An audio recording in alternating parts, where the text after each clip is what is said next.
కీర్తనల గ్రంథము 69వ అధ్యాయము 1 నుండి 36 వచనములు వరకు. దేవా, జలములు నా ప్రాణము మీద పొర్లుచున్నవి, నన్ను రక్షింపుము. నిలుక ఇయ్యని అగాధమైన దొంగ ఊబిలో నేను దిగిపోవుచున్నాను. అగాధ జలములలో నేను దిగబడియున్నాను. వరదలు నన్ను ముంచివేయుచున్నవి. నేను మొడ్డపెట్టుట చేత అలసియున్నాను. నా గొంతుక ఎండిపోయెను. నా దేవుని కొరకు కనిపెట్టుట చేత నా కన్నులు క్షీణించిపోయెను.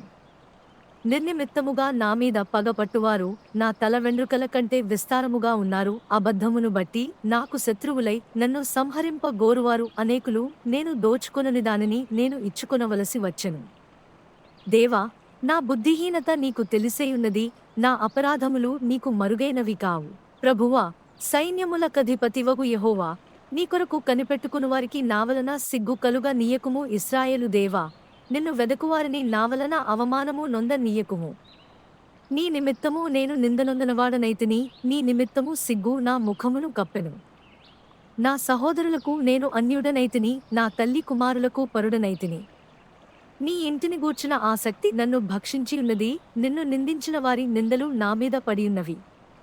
ఉపవాసముండి నేను కన్నీరు విడువగా అది నాకు నిందాస్పదమాయెను. నేను గోనెపట్ట వస్త్రముగా కట్టుకున్నప్పుడు వారికి హాస్యాస్పదుడనైతిని.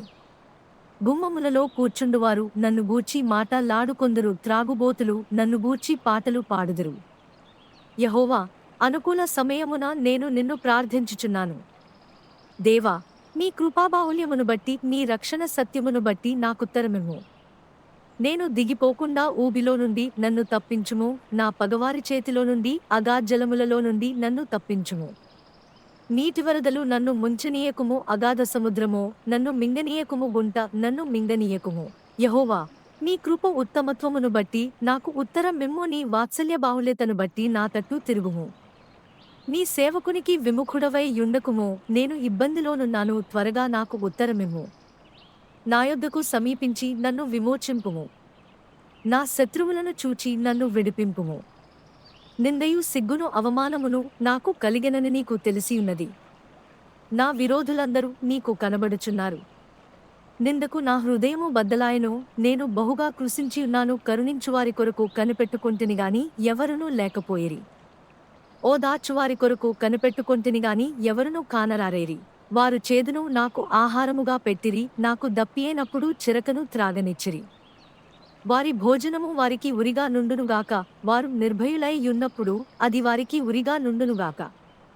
వారు చూడకపోవునట్లు వారి కన్నులు చీకటి కమ్మునుగాక. వారి నడుములకు ఎడతెగని వణకు పుట్టించుము. వారి మీద నీ ఉగ్రతను కుమ్మరించుము. నీ కోపాగ్ని వారిని పట్టుకొనుగాక. వారి పాలెము పాడవునుగాక. వారి గుడారములలో ఎవడునూ ఉండకపోవునుగాక. నీవు మొత్తినవానని వారు తరుముచున్నారు. నీవు గాయపరచిన వారి వేదనను వివరించుచున్నారు. దోషము మీద దోషము వారికి తగులనిమ్ము. నీ నీతి వారికి అందనీయకుము. జీవగ్రంథములో నుండి వారి పేరును తుడుపు పెట్టుము. నీతిమంతుల పట్టీలో వారి పేరును వ్రాయకుము. నేను బాధపడినవాడనే వ్యాకులపడుచున్నాను. దేవా, నీ రక్షణ నన్ను ఉద్ధరించునుగాక. కీర్తనలతో నేను దేవుని నామమును స్తుతించెదను. కృతజ్ఞతాస్తుతులతో నేనాయనను ఘనపరచెదను. ఎద్దు కంటెను, కొమ్ములను డెక్కలును గల కోడె కంటెను, అది యెహోవాకు ప్రీతికరము. బాధపడువారు దాని చూచి సంతోషించుదురు. దేవుని వెదకువారలారా, మీ ప్రాణము తెప్పరిల్లునుగాక. యెహోవా దరిద్రుల మొద్ద ఆలకించువాడు. ఖైదులో నుంచబడిన తన వారిని ఆయన తృణీకరించువాడు కాడు. భూమ్యాకాశములు ఆయనను స్తుతించునుగాక. సముద్రములను వాటియందు సంచరించు సమస్తమును ఆయనను స్తుతించునుగాక. దేవుడు సీయోనును రక్షించును. ఆయన యూదా పట్టణములను కట్టించును. జనులు అక్కడ నివసించెదరు. అది వారి వశమగును.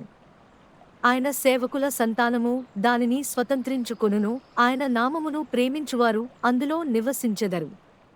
కీర్తనల గ్రంథము 69వ అధ్యాయము 1 నుండి 36 వచనములు వరకు. దేవునితో సమాధానపడుడి అని క్రీస్తు తరపున మేము మిమ్మల్ని వేడుకుంటున్నాము. దేవుడు లోకమును ఎంతో ప్రేమించెను. కాగా ఆయన తన అద్వితీయ కుమారునిగా ఆయనయందు విశ్వాసముంచు ప్రతివాడును నశింపక నిత్యజీవము పొందునట్లు ఆయనను అనుగ్రహించెను. మెస్సియ శ్రమపడి 3వ దినమున మృతులలో నుండి లేచును. ఆయన నామమందు పాప క్షమాపణ నిమిత్తము అన్ని జనములలో పశ్చాత్తాపము ప్రకటింపబడును. నేడు మీరు ఆయన స్వరము వింటే మీ హృదయములను కఠినపరచుకొనకుడి. ఇప్పుడు దేవుని కృప సమయము, ఇప్పుడే రక్షణ దినము. అయ్యా, రక్షణ పొందాలంటే నేను ఏమి చేయాలి? ప్రభువైన యేసుక్రీస్తునందు విశ్వాసముంచుము, అప్పుడు మీరును మీ ఇంటివారును రక్షణ పొందుదురు. యేసు ప్రభువని నీ నోటితో ప్రకటించి, దేవుడు మృతులలో నుండి ఆయనను లేపెనని నీ హృదయమందు విశ్వసించిన ఎడల మీరు రక్షింపబడుదురు. మీరు పశ్చాత్తాపపడి మీ పాప క్షమాపణ నిమిత్తము ప్రతివాడు యేసుక్రీస్తు నామమున బాప్తిస్మము పొందుడి. అప్పుడు మీరు పరిశుద్ధాత్మ వరము పొందుదురు. మరెవరియందునూ రక్షణ లేదు, ఆకాశము క్రింద మనుష్యులకు ఇయ్యబడిన మరి ఏ నామము వలనను రక్షణ కలుగదు. దేవుడు ఒక్కడే, మరియు దేవునికిని మనుష్యులకును మధ్యవర్తి ఒక్కడే, ఆయనే క్రీస్తుయేసు అను మనుష్యుడు. ప్రభువైన యేసుక్రీస్తు కృప, దేవుని ప్రేమ, పరిశుద్ధాత్మ సహవాసం మీ అందరికీ తోడుగా ఉండుగాక. మన రక్షకుడైన ఏకైక జ్ఞానవంతుడైన దేవునికి ఇప్పుడు మరియు ఎప్పటికీ మహిమ, ఘనత, ఆధిపత్యం మరియు శక్తి కలుగుగాక. ధన్యవాదాలు మరియు ఆమెన్. అగాపావో ప్రతిధ్వనులు. సరిహద్దులను దాటిన సాక్ష్యాలు.